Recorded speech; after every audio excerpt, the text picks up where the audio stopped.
Hello, this is Skylit Lake reading Midoriya Izuku's Quirkless Friend by That Ghost of a Deer. Chapter 1. Who was he?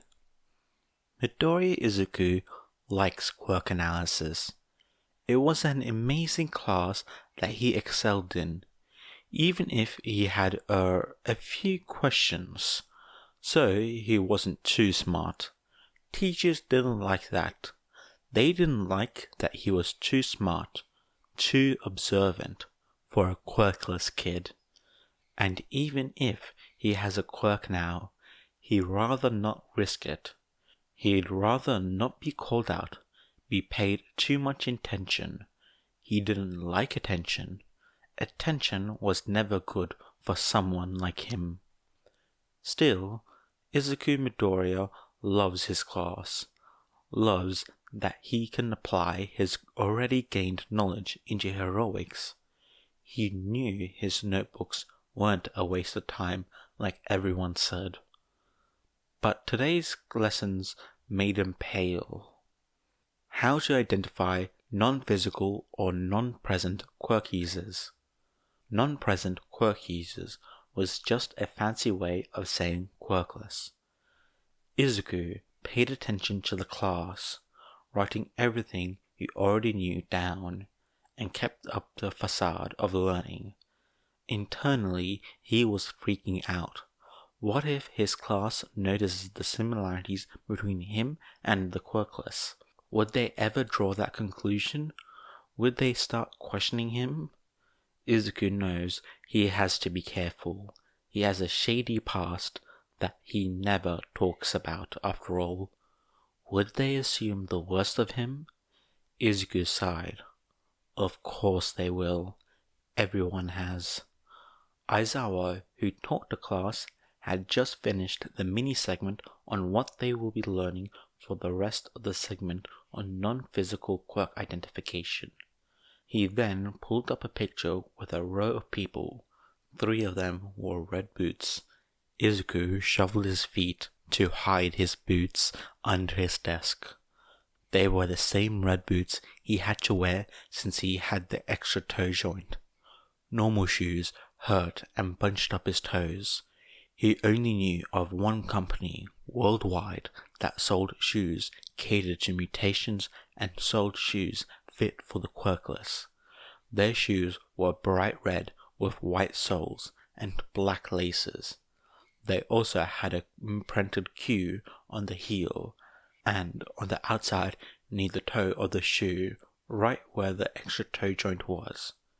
It was ironic, really, for such a noticeable shoe to be made for a community that wanted to go unnoticed. Can anyone tell me which of these 15 people are quirkless? Aizawa asked, glancing around the room. No one raised their hands. Izuku knew. He had always known. He learned how to spot those bright red boots, even if the laces were swapped out for if they were dyed. He also knew Kanchan knows. He had grown up with Izuku after all. Neither of them said anything. He didn't want to speak, to possibly out himself, but he sucked in a deep breath and raised his hands anyway. Midoriya? Aizawa called. There was an odd glint in his eyes, something Izuku didn't realize.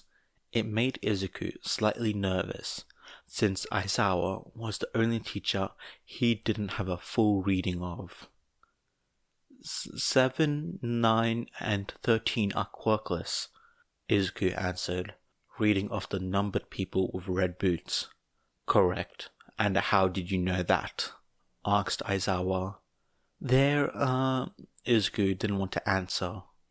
They're shoes, sir. And what about them? Aizawa asked, clearly wanting a more in-depth explanation. Izuku wanted to hit the man with a chair. Quirkless have different physiologies, Izuku stuttered out, but at the questioning looks of his classmates, he decided to continue. Extra bones and stuff. They need special boots to accommodate it. They have wider feet, extra joints in their hands and feet. Only one company supplies shoes and clothes designed specifically for Quirkless. They made their shoes bright red with black laces and white soles so other Quirkless could find each other. Though it also works for pro heroes to identify the weaker and defenseless civilians. Izuku used air quotes over the words weaker and defenseless. Izuku subtly shuffled his feet. He knew for a fact Quirkless were far more durable than the quirk gave them credit for. He lasted this long under consistent explosions and such, after all. He just also knew that quirked people liked to hear they were above Quirkless. That's quite informative, Midoriya, Aizawa said, surprise evident in the man's voice. I knew someone who was quirkless, Izuku lies. He needed an excuse, so he supplied the lie that he had told Koda. It was his way of explaining why he knew so much about a population that no one cared to really learn about. Really? Are you close? Aizawa asks. Yeah, Izuku nods. Would they be willing to come in and talk to the rest of the class about themselves? I think it'd be... Aizawa started, but Izuku interrupted. He's not... Izuku paused, trying to come up with something to say. He's not around anymore. He, left after middle school. That caught Aizawa by surprise. Oh, I'm sorry, the man says, tipping his head. Izuku hated that Aizawa assumed this quirkless friend was dead, and hated even more that it was the most logical conclusion. Most of Japan's suicide rates were made by quirkless people nowadays. Izuku wanted to say it's alright, but it's really not. He came to learn it never was. Aizawa glances up before saying, You don't have to talk about it, but would you be willing to help me? I know that most of the textbooks on this subject get facts wrong, and since you are partially involved in the quirkless community, you might have some insights. Izuku paused before he slowly nodded. Most people didn't really care about the quirkless. They just wanted them out of the way. I corrected my textbook. You can use this, Izuku says, holding up his book. It had loose sheets of paper and sticky notes all over the pages. Since he had bought the book, there was even writing in the margins and crossed out sections. Izuku had read the book back when he first got it, and though he never would have defaced a book like this, the sheer inaccuracy and blatant lies had pissed him off. He spent weeks going through and correcting it. Izuku shrunk in on himself when he felt all the eyes on him. Why did everyone have to stare? Thank you, Midoriya. I'll be sure to return this to you when class is over, Aizawa said as Izuku stood up and walked the book to the teacher. Aizawa flipped through the pages, reading all the notes. There were quite a lot, more than Aizawa thought there would need to be. Izuku sat patiently, hoping that his teacher wouldn't call half the stuff he wrote lies or disregarded the facts. Quirked people always liked being better, even when the facts show that they were not. They get superpowers, but trade off a lot of the old survival skills that humans had. They weren't ever anything major, nothing too noticeable, like a pinky joint. It helped for balance. But why would a quirk person need slightly better balance when they could fly or propel themselves forward with explosions? Humans had just evolved out of the need to survive. They had quirks now. Izuku fidgeted. Aizawa's face was blank. He didn't like not being able to read a teacher. He had no idea how he would react. The other teachers, though harder than his middle school teachers, were easy to read. This was quite informative, Midoriya, thank you, Aizawa said, copying something down into his lesson planner. Izuku beamed at the praise. He wasn't sure if Aizawa was going to trust a teenager over what most people considered hard facts just because it was in a textbook. Aizawa went over, would be studying for the Quirkless segment. They would be talking about biological and physiological differences, no matter how subtle, and why quirkless people should be a priority in rescue situations. Izuku hated the implication that quirkless people were weaker, but kept his mouth shut. He had to appease those above him after all. Class ended, and Izuku went to the front to retrieve his book. When he gets back to the dorm, he's gonna dye half his shoes black and swap his laces. But rather than just handing the book back, Aizawa made Izuku wait for class to empty out. We both know why quirkless people wear red boots. Want to tell me why you wear them? Aizawa asked when the classroom was cleared of students. Izuku flinched. Of course, Aizawa would recognize his footwear. He was the hero Eraserhead, renowned in the underground forums for being incredibly observant.